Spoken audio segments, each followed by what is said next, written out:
you speaking to Vern? We are speaking to one. So this study, the data collection, of course, we will go out as well. But we thought we'll start at UQ. Okay. There is enough data around here, and specifically for the ERA team, we thought that would be a very good use case. We might make some changes based on our experience here in the protocol, but we did identify quite a few people, and they have been very generous to give us some time. So Heather, we're starting with you. You're actually the first. Better be careful what I say. Is it on? And then we've got Vern, we've got Claire, and Janine, yes. 4. That's it. And Christy. And Christy. Oh, Christy, right. So we got 5 people. Who's the other one? Christy? Kirsty Fraser. Oh, Kirsty Fraser. Kirsty Fraser. Yes. Okay. All right. So I will start by giving you just a quick snapshot of where we are at with this study, and then an introduction to the session today. So Felix has kindly prepared. If you're talking about big data, we've got to put some numbers up there. So there is some evidence around the big data challenges and the level of investment in big data and the return on investment around it. And this is coming from a few places like Gartner, who does a lot of market research and so on. So this is the backdrop and motivation and rationale behind the topic that Felix has picked up. The way that we have approached it is very empirical in nature. Is the data collection is really talking to companies and teams that have invested in big data initiatives and trying to get a sense of the challenges and mechanisms behind it. And then Felix will go on to analyze that data, synthesize it together with the existing studies. There are some case studies out there, but not anything like understanding of factors and so on. And then it is towards a theory of effective use, and we'll see how far into the theory we can actually get. Yes. Okay. So with this, the protocol that we have for this interviews is like we've got teams. So we're hoping to do 5 case studies. So this is the first, and every case study is a set of structured interviews with the team. Each interview is roughly divided into 4 parts. And so it's the first part is the setting, which is hopefully not going to be too big because I know UQ, so in that sense. But we will talk about the role of the ERA team. Then is about perceptions on the value, which is very important in this study because there is this distance between perceived and actual. We'll talk about experiences, particularly focusing on challenges and mechanisms, and then we'll talk about your personal take on it. So roughly that's the protocol. So we've got the recording device, and we'll all be writing furiously. So don't just ignore us when we are sort of making eye contact like that and then writing. That's fine. So we start with the settings part. Mara, have I missed anything? No, we're all good. Okay. So about the organization's background in terms of its size and purpose, I think we can safely miss that because we understand that. Can I ask you a little bit about your role? Okay, so within ERA, I was the director. I've been the director of the 2010, 12 and 2015 ERA exercise, and as that I led the administrative team that had to collect the data, and then there was also an ERA steering committee which I was a member of, and then that consisted of academics. For instance, we had various clusters. Yes. So we had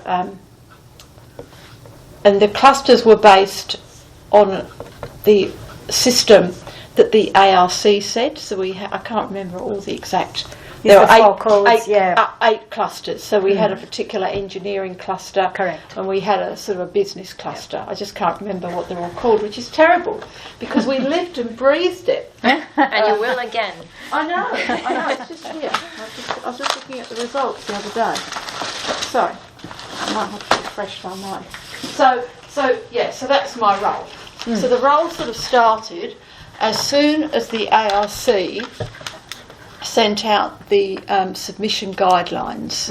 They normally send out draft submission guidelines, and then they get comments back, and then they send out the actual guidelines, of which that's when we start collecting the data. Okay. Well, we sort of collect some data continuously. Do you want me to talk about that? Yes, I think the data capture here is quite important for us to understand the setting, because there is a flurry of activity. Can you just hold on while I get my submission? Yes. Report. What do you think? Because there is a continuous data collection for HERDIC and everything, but then there is a... I thought for HERDIC, that's not part Well, that's only... Yes, but that's only one part of it. Yeah, okay. Okay. All right. So the data capture for ERA is quite zoomed into the period leading up to it and is very purposeful for it. Yes. Okay. Because for ERA, I can talk about... Do you want me to talk about the different aspects of the data collection? All right. So with the research outputs, we do collect individual research outputs in certain categories, and we did that for HERDIC. But ERA also has other categories that we don't collect for HERDIC, such as non-traditional research outputs, which could be a plan or a piece of music or an exhibition. So we don't normally collect those. So therefore we had to get 6 years of those. The other major difference between HERDIC and ERA, which I think some people aren't familiar with, is that with HERDIC you collected the material for that particular year when the researcher wrote it was at UQ. So it was address on paper. Whereas with ERA, they had a census date, so you had to be at UQ by that census date. But then you had 6 years of research outputs that you could submit to ERA. Regardless of where you were. Regardless of where you were. So, in fact, the two collections are actually different. So if you had a new staff member, you then had to make sure that you got their 6 years of data. Yeah. So that was one thing, and then you had to have your research income. So we tended to collect the research income, and I'd actually talked to Stephen Cahoon, who works for Janine Richards. He does a lot of work on the research income. Okay. And then there's one area that we had to go out and get, which is the applied measures, such as we don't regularly collect plant breeder rights, patents, registered design, or NH and MRC guidelines. So we don't normally collect those. Yeah. And with the STEAM measures, they're like members of a statutory committee. Sometimes they're collected in the HR system and sometimes they're not. So there's no compulsory system of collecting those. So how is that data collected then? Do you target individual users? Well, no. What I did for the last 2 rounds, I contacted the bodies that they had to be a member of, like the Australian Academy of Science, and checked all the members, and then then we matched them against the number of bodies at UQ. Right. So that's for the STEAM measures. Yeah, I mean it's very manual. Oh, and then of course when we have all the data and the cluster leaders look at it, they tell you who we're missing, or things like that. Okay, so in terms of the continuous data collection, which was the HERDIC part, and then there was this purposeful data collection, which was all of these things, including the non-traditional, the issues with time, the STEAM one, the applied one. Yes. Which of these two, in terms of purely from a data size perspective, was bigger? The publications were bigger. Okay. They were huge. Yeah. But in terms of the process complexity, and the ad hocism sort of, you said they're very manual. The second set of things were... Well, I think also, I still think the research outputs were complex. Okay. Because in ERA, well, you talk to Stephen about the research income, because some of that data was quite complex, because I think the problems of big data is that the university collects it for one reason, for its internal reporting. And then you get an outside body, such as the government, saying, we're going to be doing this exercise and we want all this information. So although we have some of it, we don't have all of it. And that actually showed up in the recent engagement and impact trial, where they wanted another set of information, which we didn't have. So, so with the non-traditional research outputs, what we were allowed to do, we were allowed to submit a portfolio for somebody. So, for instance, I like to think of it as like a book of poetry. So, say an academic might write a poem. Well, the ARC would say that poem itself is not a unit of research, but 10 of those poems would make a unit of research. Then they have to select what they want to put in their portfolio. And then not only do they do that, they then have to have a research statement to say why it's research. Whereas for yourself, if you're writing a journal article and it's in a peer-reviewed journal article, that's almost enough to say, yes, that's research. Yeah, that's fine. It fits the mark because it's peer-reviewed. Whereas all of this non-research, so that was actually very complex. And what we found was some academics were better at writing the research statements than others. So in previous eras, some academics employed professional writers to write the article. I'll just close the door. I mean, I think the other thing is you don't know what you haven't got sometimes.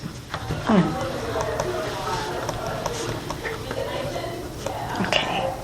I'm just going to come back to the settings part. Yes. So, and just still trying to understand the footprint of the data itself. Yes. So a lot of this was qualitative, like the research statements and things like that. STEAM measures. The domain expert has to look at it and really determine. And some of it was quite quantitative, which is the Herdic database, for example, right? Not quantitative in that sense, but at least structured. Yeah. Right? Yes, and say the money, for instance, that was. And the research income side. Yes. Yeah. Yeah. So we had to assign FOR codes to all of those. And then Byrne, he actually created a system called UQ Interact, INTERACT. I think I interacted with it at some point. Yes. So that was how academics interacted with it. So what we had to do, even though we had all of this data, we then had to sort of make sure that it was maximised to show the best side for UQ. Yes. So, for instance, there's no point having, like, for instance, all the staff went in, and you obviously wouldn't code a dentist with food and nutrition. You code them as dentistry. So all of their publications flowed through as dentistry as well. But it got more complex if you had a dentist working with mechanical engineering, say doing an article on titanium implants. Do you put 50% of that article in mechanical engineering and 50% in dentistry? So there are lots of those decisions to do. Correct. Especially when you looked at the citations of those papers. So is it better to have that paper? Has it got a better citation count in dentistry, or would it be better off in mechanical engineering? I know. So there was a lot of manipulation that did happen. that was going on. Yeah. And when that system, that UQ Interact, that became sort of the single, storage for all the structured and unstructured data. Would you have an idea of the size of the data there? No, you'd have to ask Vern. He would give you that. Vern would know that. Yes. Okay. I could just give you numbers, but the size of the data, I don't know. So we'll ask Vern about that for sure. Okay. So this data collection, internal reporting was one purpose. The ERA was another purpose. Yes. This was more driven by an external requirement, right? That had its timetables and time constraints and submission rules. So every ERA, the goalposts change slightly. So that's why it was very important to have an in-house system that we could modify. Yes. So that when the rules changed, we could change that. You could change with it. Yes. Has there been any other thinking around this big data set or collection of data sets that basically are sitting there to benefit the organization? Oh, well, they then then parts of it are exported to the reportal, and then they can use that to manipulate that. Okay. Yes. Okay. So besides ERA reporting, there has been some other uses of the data? Well, I think different, say, from the research output side, we can report, heads of schools can look at it to see who's written a lot of reports or not. So it can be used for internal reporting as well. And do you know to what extent it is? Well, I think it varies depending on the school. For instance, we used to have the Q index, which we no longer have. Yeah. So all the data flowed into that. Yeah. But the issue is the data that we had for ERA had to be allocated FOR codes, whereas the data lots of schools want to use are school-based data. Which span multiple FOR Yes, codes. so they might, say Victor Callan in business, he might want to know, give me all the reports that people in business write. But in ERA perspective, that's a 4 code. So you'd have to map the 4 codes to... Yeah, and then you could actually see how much multidisciplinary work people do, which is actually quite interesting.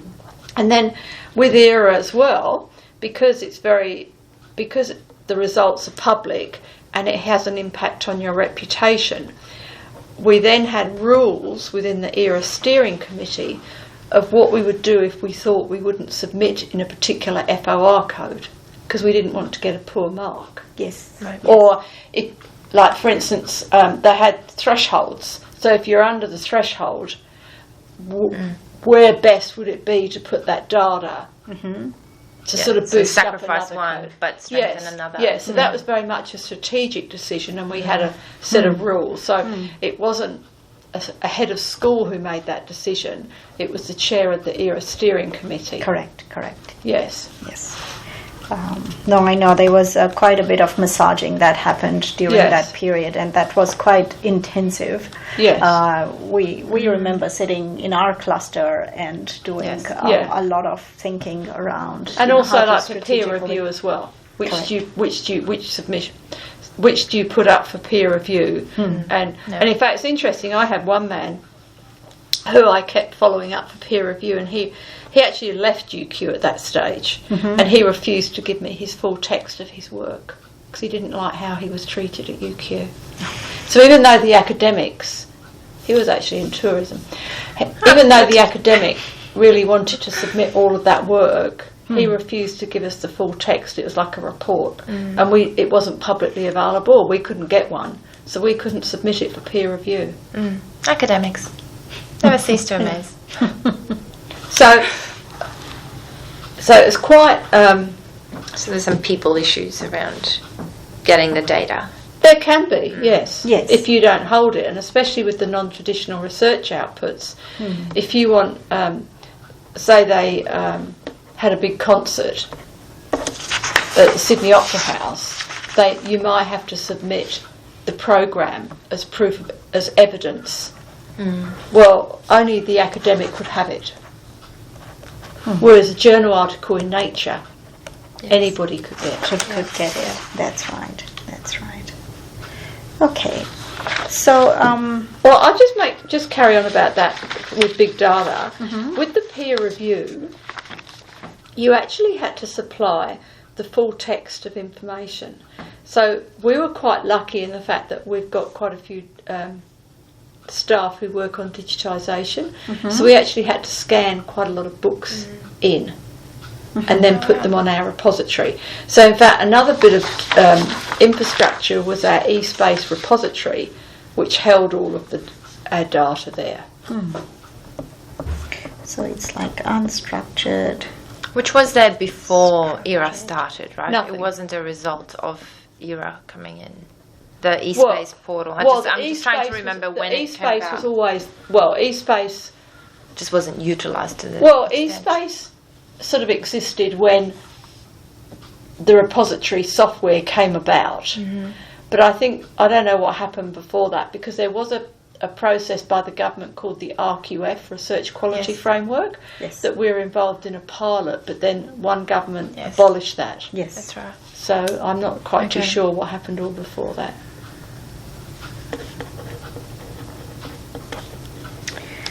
So if I was to say, the goals of this data, ERA is the obvious one. Internal reporting is another one. Previously, there were some other uses of it, like Q-index. Anything else you can think of as organizationally this data has been viewed as, this data can provide us with this benefit? Well, I think it serves as a bit of a benchmark as well, so an international comparison, or with the GOH. The GOH shared some of the data. Yes, after ERA. Yes. Right. So I'm just still trying to make sure that we are not missing out in the sense of how this data, which was quite difficult to collect, and was channeled into ERA, and we had good outcomes for UQ, and that led to further, international and national benchmarking. Yes. Plus, there is the internal reporting side of it. Yes. But anecdotally, there might be some usage for head of schools or other things. Just making sure there is no other use of this data organizationally that you can think of. Oh, I think they use it actually as a reputational marketing tool. Okay. So I think the whole ranking business has driven a lot of this. So, for instance, in the School of Business, you often see. We're number one. Yes. And they've I used see it on every. we're number one, or we got the best. We've got MBA. ERA 5 in so on and because so on. we got this. So really, they're using it as marketing for reputation to attract international students. And I think the other thing they're using it for is if you're writing grant applications, you can then say, in ERA something was assessed as. So I think they're not necessarily using the data; they're using the results of the data. So it's and I think it's important to distinguish the using the outcomes of the analysis of the data, and then what else is the actual raw data being used for. So we're just trying to make sure that there's no other significant usage of that raw data that we might be Well, missing. I think you've got to look at different people. Like, for instance, we collected the patents, but when we did the first ERA, there wasn't a university-wide collection of patents. So that was interesting. But if you talk to UniQuest, they probably have a different collection. For it. So UniQuest might be an interesting one for you to talk to, because then there's commercialisation money as well. So in terms of this same data set and its purpose for ERA, did you have any, so you you might have tried to collect a particular data in a particular form. You mentioned an individual case where then you couldn't access that data, like the tourism guy. Any other poor outcomes or failed attempts with the use of that data? Well, it could be, and I don't know. You'd have to talk to Tom O'Regan, because do you know Tom O'Regan? No. He was the cluster leader for, I have to get the name of the clusters. I just can't remember the clusters. He was the cluster leader for, is it awful? I can't remember the name of it. Academic? He's an academic. I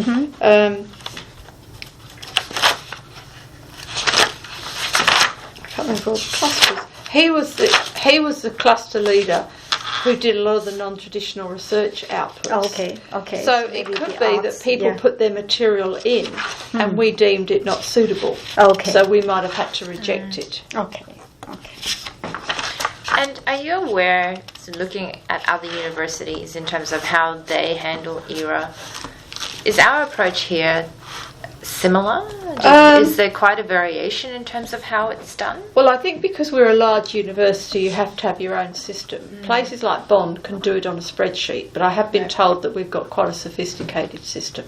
Yes, it was actually. Yes. Yeah. Because not only could we manipulate the data, once the data was manipulated, it then showed up on the dashboards that we could talk to people about. Yep. So it's very much sort of the system almost had two phases. It was like a working system where you could change the FOR codes, but then that was reflected into 2-digit and 4-digit dashboards that you could then provide to management. Both the transactional and as well as the querying. Yeah.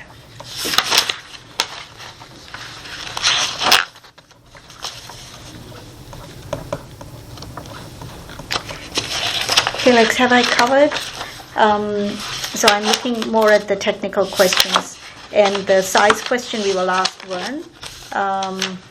Anything else you would like me to ask for? Oh, well, there's one other thing that was quite complex in doing in ERA, and that is, well, there were two things. It's how to ensure that we had the right staff. Now, what happened was, if you're an academic title holder, say you worked at Royal Brisbane Hospital or QIMR, and you're an academic title holder, you might not put UQ on your paper. You might put QIMR. But we then had to follow them up and say, did you write this paper with your UQ hat on?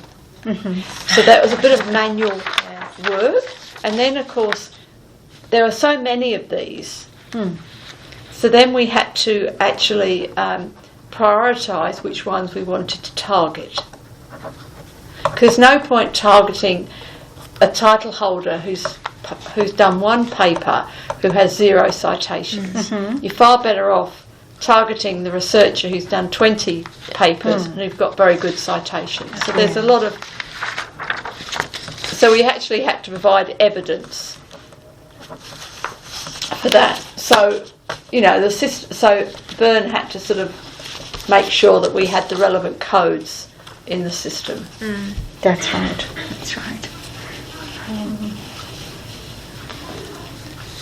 So, do you think that this whole data part, at least as far as your role in the ERA term was concerned, was the critical part of actually you being able to fulfill that role? Well, you had to, because unless you had the data, you couldn't do anything else. Otherwise, it was like, you're blindfolded. Yes. So I'm trying to... Well, the other thing is, when you submitted your data through a system called SEER, S-E-E-R, which was the ARC system, they had checks and balances. So if your data was not in the right format, correct. So some data had to have mandatory fields, others were optional. So if you didn't fill in a mandatory field, your data would be rejected, and therefore you couldn't make a submission. Yes. So the data not only had to be there it had to have high integrity so that it went through. Correct.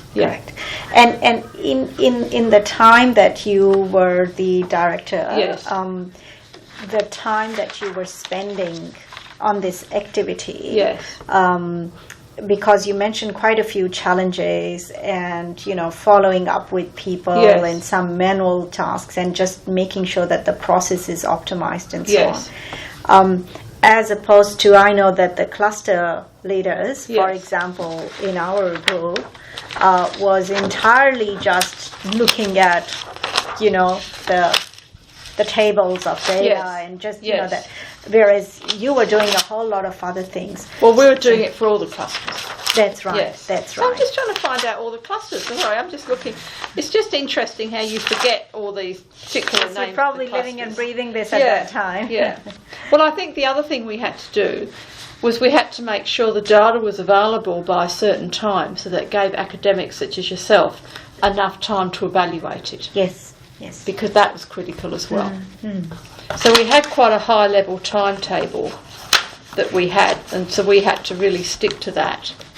But the most important thing we had to do was to get the staffing from HR, because if we didn't have people, we couldn't get the So that was one of the challenges. Well, one of the challenges is getting all the information, so we had to interrogate the HR system and get them to talk to us, and then Bern had to sort of put it in the system, and then we knew how to get that money. So, so we had sort of a high-level timetable. Okay. I think we're good with this section. Yes, we are. Yeah. Do you know to what extent the heads of school and deans and deans of research have a complete awareness of what data is available? I think that depends on how interested they are.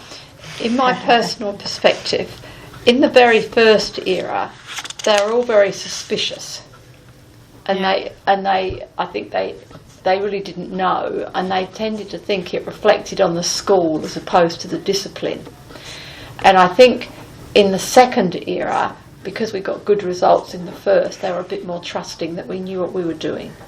But there's always, I think, a conflict between schools and disciplines, and some FOR codes, such as law, are more related to the school, such as other ones aren't. Well, 0806 is a good example, right? It straddles everywhere. computer science and business and many others. So I think all the way to genomics and whatnot. Yes. Yeah. I'm just trying to, get a feel for the extent to which UQ really extracts value out of that data, right? You talked about how resource intensive it was to actually collect it all.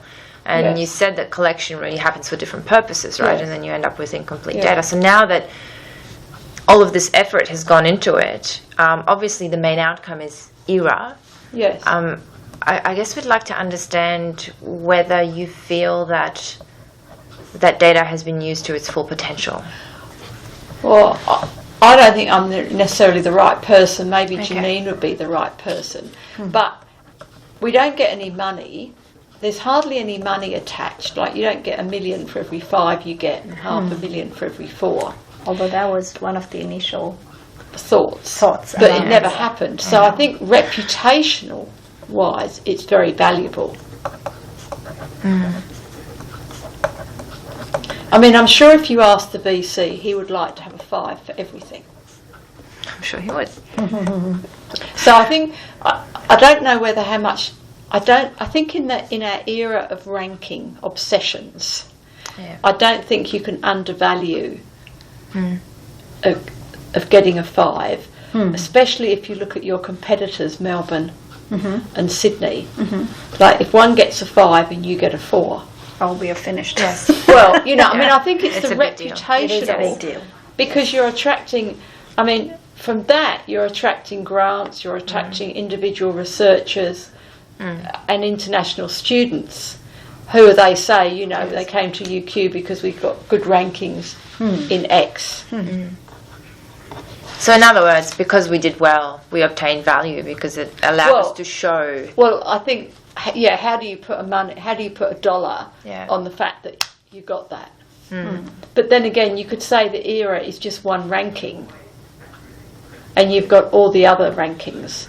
So I think to do well, I think a university has to do well in all the rankings. They can't just say, well, ERA's skewed. You know, you got well in that, but you know, in the ERA is also very national.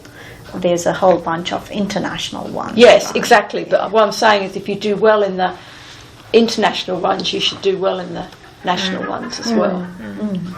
Yeah, the indicators are all over the place, though. You know. Yeah. So yeah. And you've really got to understand the methodology behind it to actually appreciate whether you did well or not on your competitors. Yeah. How can we draw out a little bit more the challenges or any distance that you might have observed between the perceived value of this exercise and the actual value? So whereas the reputation, the ranking obsession, all of those, in spite of no dollars being attached to it, is huge, right? Have you observed, you know, in the time that you've spent with several ERA activities, that the perceived value in people's minds was somehow either more or less than the actual value that we got out of it? It's hard to say, actually. Because I think some for the academics, just like, for instance, they just spent hours. They did. And hours on it. And how do they perceive that time they spent? Should they have been better off writing research papers than getting a 5? Yes. So we were doing all the administrative work. Yes. To facilitate the cluster heads to actually undertake that. Yes. And so not related to this study, but just being a UQ academic, I think there was people in both camps. Well, I think so, and also because ERA worked to a particular timetable that was given to us by the ARC, I think some people felt that it was given a priority over other things because we had to get it done. So some people might have thought, well, why are you spending all your time on this and you're not doing a full teaching load, for instance? So other people felt a bit disenchanted, I think. Correct. Yeah. Correct. Yeah, I certainly know people who did dedicate a lot of time and put a lot of importance to it, and at the end of it felt quite satisfied and got a 5 or whatever. They did their best, and certainly there were others who were questioning the amount of time that it was taking to get it done. Yes.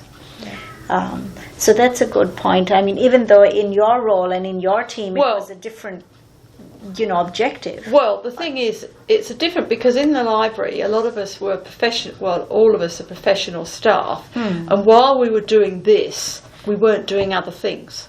Yeah. So that took priority. Like, for instance, just to give you quite a small example, the people who digitised the objects for peer review, while they were doing that, they couldn't do anything else. They were 100% focused on ERA. So if somebody wanted something else digitised, we had to say, no, you have to wait 2 weeks, we've got to do this. Yeah. You know, so cues were manipulated because of ERA, and then with our developers, we had to make any modifications to eSpace. That stopped the developers doing other projects, and that actually pissed quite a lot of people off internally because it had the priority. Yeah, which doesn't help the perception of it. Yes. Because a lot of behind-the-scenes work that has to be done, and all the benchmarking information that we had to produce, took up a lot of developer time when they couldn't do anything else. Are you aware of anybody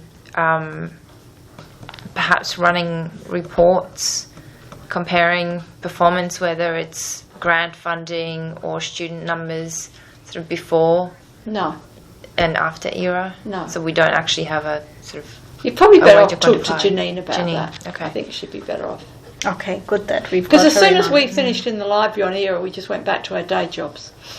Yeah. Yeah, fair enough.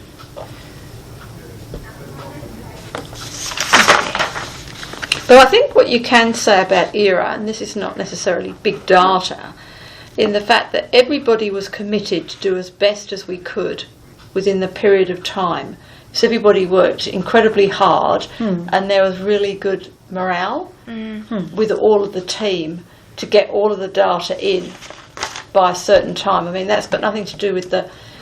So, and I think actually it did show, I mean, if you talk about examples of successful use of big data and the value of big data, it actually showed that professional staff could work very well with academic staff and that there was close collaboration. That's great. So that's sort of, I suppose, another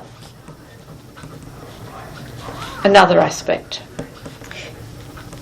Yeah, this cross-disciplinary teams, yes. like in a industry setting of a big data initiative, these cross-disciplinary teams, which could be people like, an operations, let's say a retail environment is an operations research expert who is doing retail forecasting, and then there is a computer scientist who's doing the engineering, and then there is a statistician and so on. So that has emerged several times as the importance of the team being coherent, even though it's cross-disciplinary. And certainly it seems to be a feature over here as well. Felix, you good with the perceptions section? Anything else you'd like to ask? No. All good? All good. Okay. We're moving on to challenges and mechanisms. We did talk about a few of those already. I've made some notes about people issues, parts of the data that were missing, and you don't know what you don't know until you actually have to get it, right? You also mentioned about the manual follow-ups and the prioritization that had to be done. I think the other challenges with big data is if you make one change, you're not necessarily aware of the unintended consequences of that change for other things. So often we had a when cleaning data. Things like that. So we often had a testing environment that we piloted something on. Because when you move 5,000 records from A to B, what are the unintended consequences? So I think that's just the nature of the size of the beast. And I think the other thing is you're always going to get anomalies in big data just because of the size. Can you give a few examples of the anomalies? Oh, well, you just might get wrong for codes attached to things just because of the nature of that. And also with big data and the cluster leaders, you could ask all of the cluster leaders to do this by a certain date. So if they're all going to change things, could you all look at it and all change it by the 1st of November? And then 2 don't. So therefore you actually haven't got the right picture because there's 2 clusters that haven't modified their information. And that impacts on the other 6. Because if they move something, then that one goes down, and it's like a it's like a seesaw. It's all one. So I think that is the challenge. So you have to have a shared vision by the cluster leaders. And the other thing is, if people didn't want anything in their submission, in their FOR code, they could put it into another FOR code. So you had to make sure that... I remember that. You had to keep checking, right? That is authentic assignment. So this issue of people not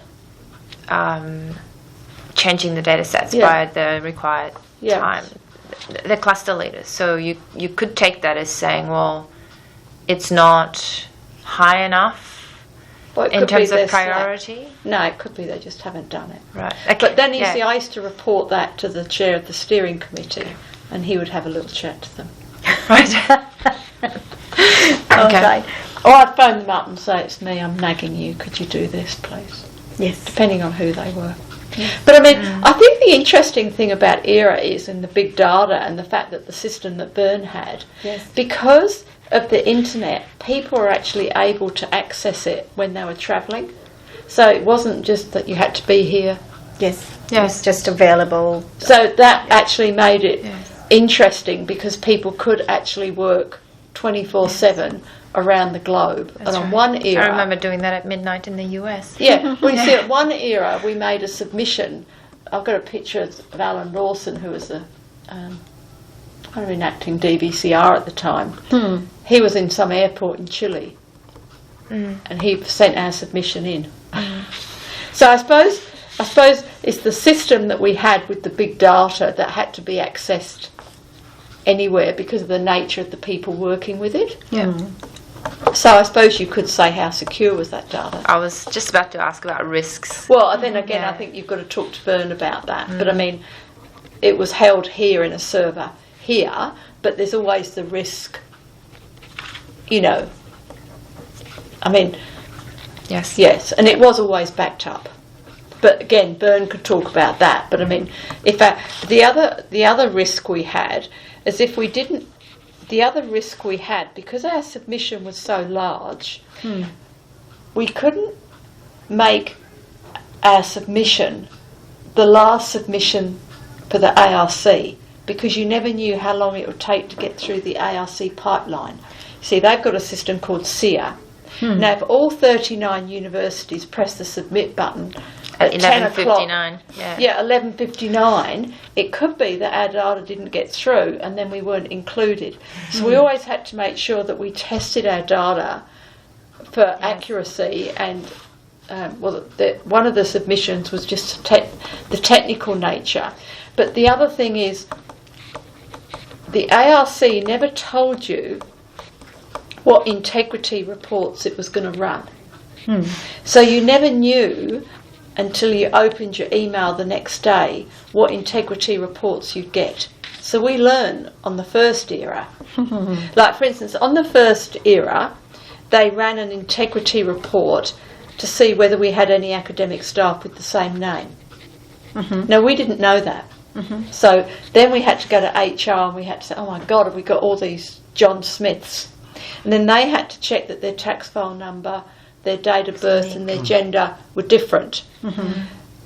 So on the second era, we knew that would be an issue, so that we ran our own integrity reports and then we could go to HR and prove that yes or no, were they the same person. So that when the ARC gave us that, we could come back and say, yes, they're all fine. You're ready. Yes, you were ready for it. We were ready for it. So Vern did a lot of work running integrity reports, especially on some of our documentation, to make sure it had all of the mandatory fields. So therefore, we didn't want to be on the back foot. But I suppose it's because of the numbers. Like if you've got 5,000 books or something, you don't want to get told that 4,000 hasn't got an ISBN number, which is mandatory. That's a minor thing, because it takes a long time to check each one. And a lot of the work that we had to do required people to look at the data when the integrity reports came in, so you had to leave enough time to do that. Okay. Advanced checking. And well, also with academics, you had to go back to them and say, well, what do you think about this, that or the other? And they had to have time to review it.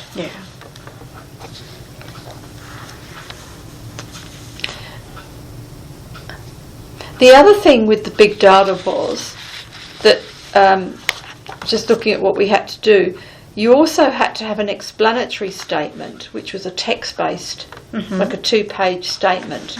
But you could only do that when you had the data, so you had to make sure that you had enough time in between. And it was finished so that you could do it. Yes. It's like a cover letter. Yes, so you had to make sure that then reflected.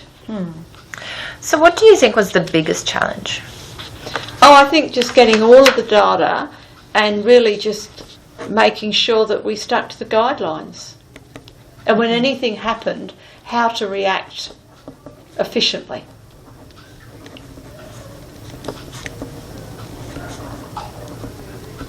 So compliance. And I mean, you do, when you have working with humans, you do rely on goodwill.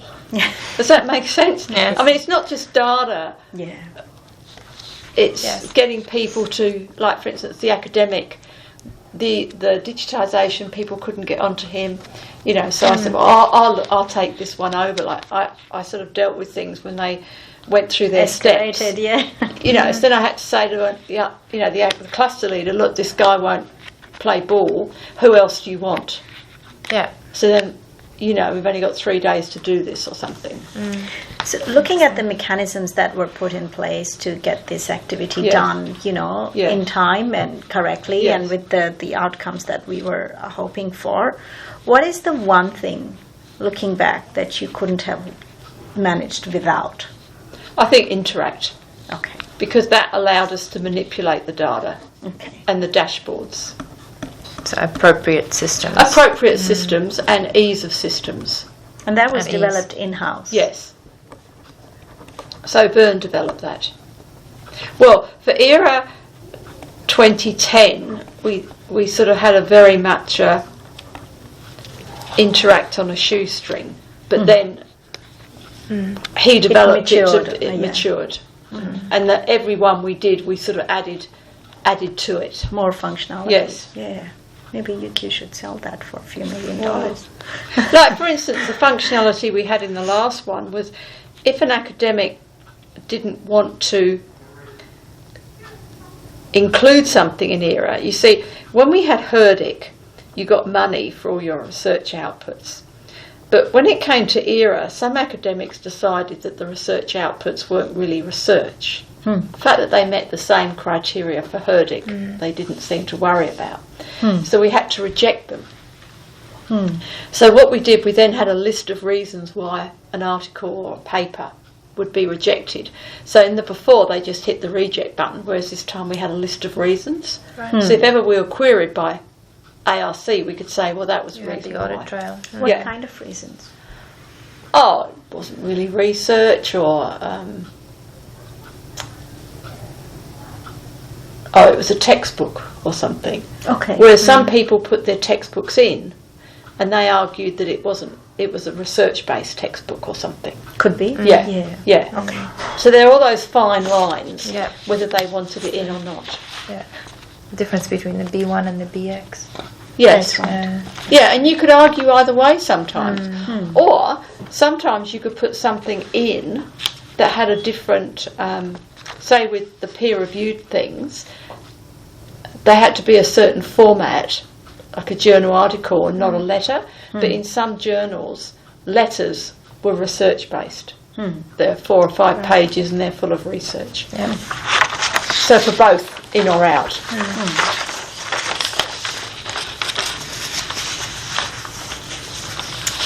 Okay. Stretch.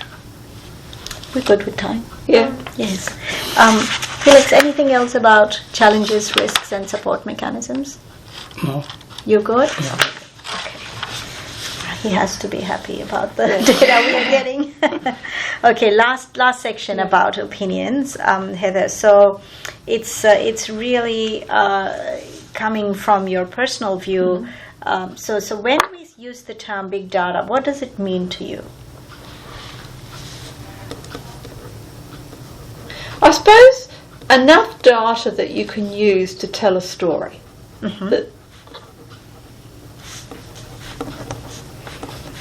Enough to tell a story. That's nice. Or a representative sample. Yes. I mean, the adequacy is quite a nuanced, I guess, concept there. And if we were to talk about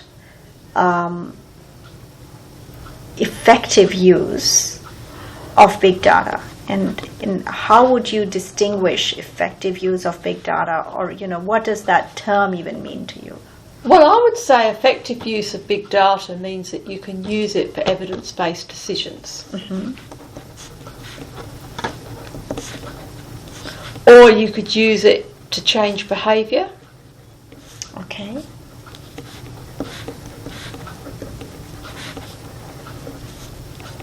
or direct what, and maybe the effective use of big data can show actually that you actually don't, that there's something missing, that you haven't got enough. Identify gaps. Yes. I mean, I think one of the big issues now at the university is all this talk about learning analytics. I'm involved in that. Yeah, I mean, they don't really know. Everybody has their own different view of learning analytics. Correct. And which is not a bad thing, you know. Yeah, but if you're all collecting it, but you've all got your different views.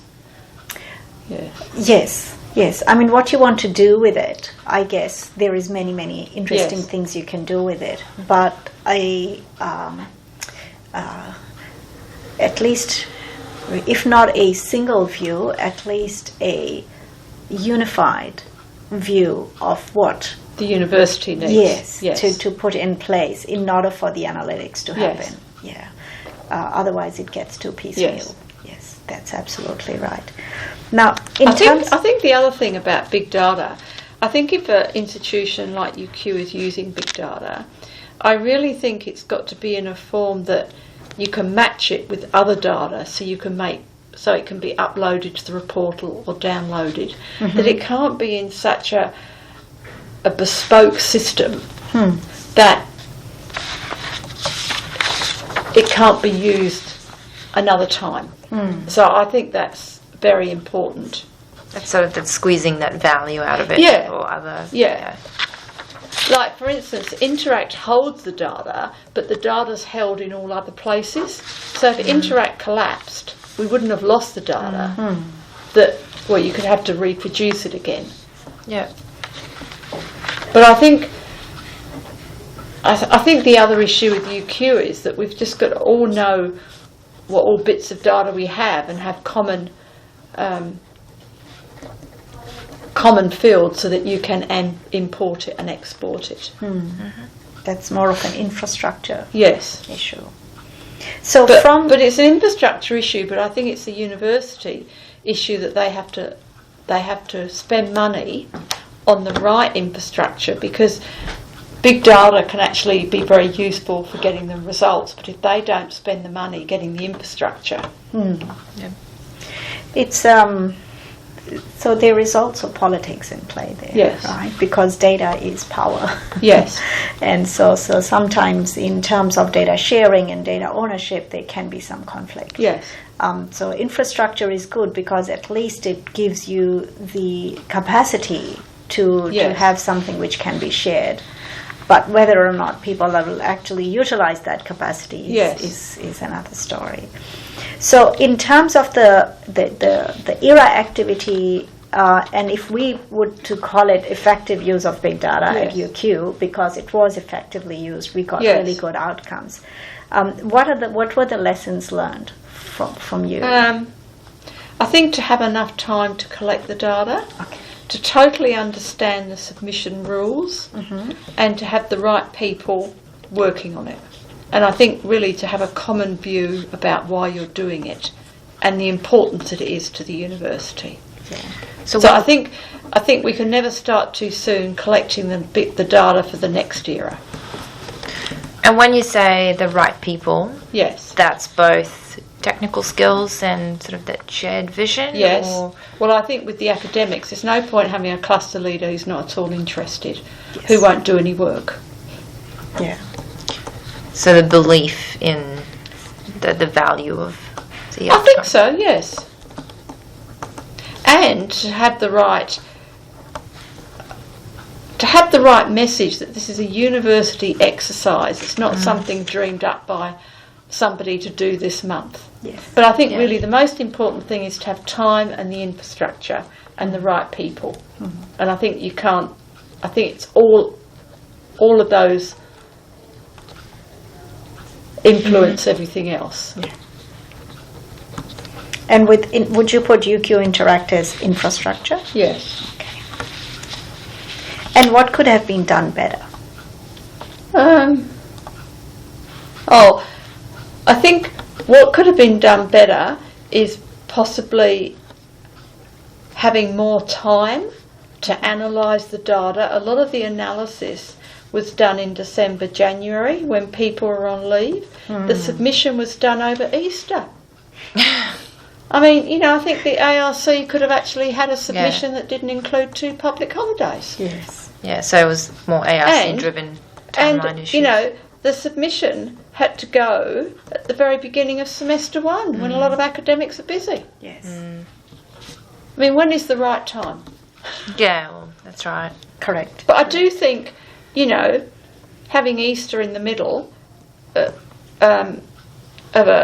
of stage 2 was not particularly useful. No. I mean, you might think, oh, that's not much, but it does. Those 2 days make a huge difference. They do. And out of, I mean, people are away at different times during the year, but Christmas is particularly bad in that sense. Yeah. But ARC also works in mysterious ways.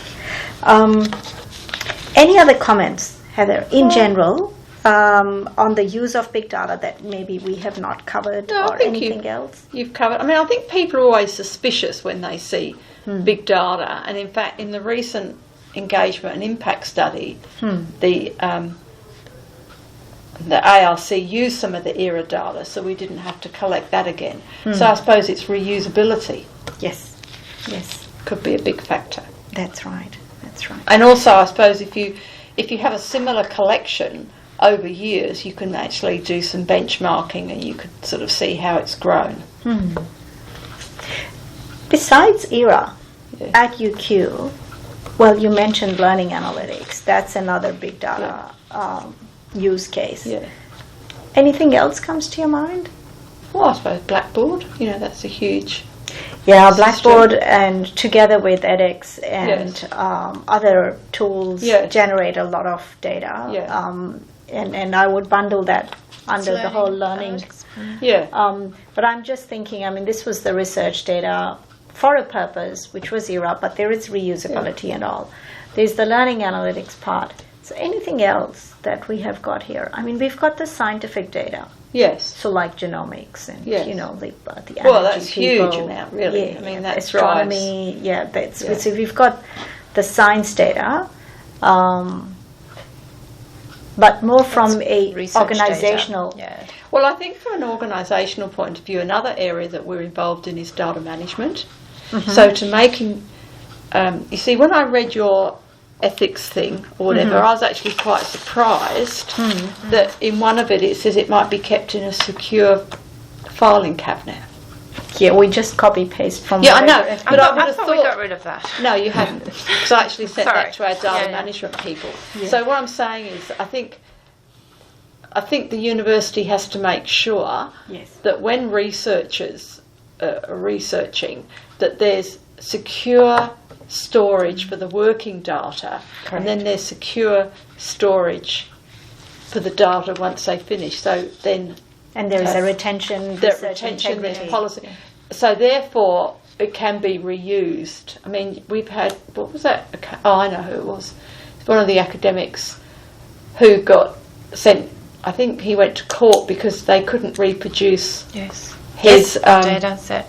His data, and the VC actually asked for the article to be retracted from the journal. Correct. So I think that is another reputational issue which we don't want to have, is non-reproducibility of results. So I think that whole responsible code of conduct for researchers is very important with big data. Correct.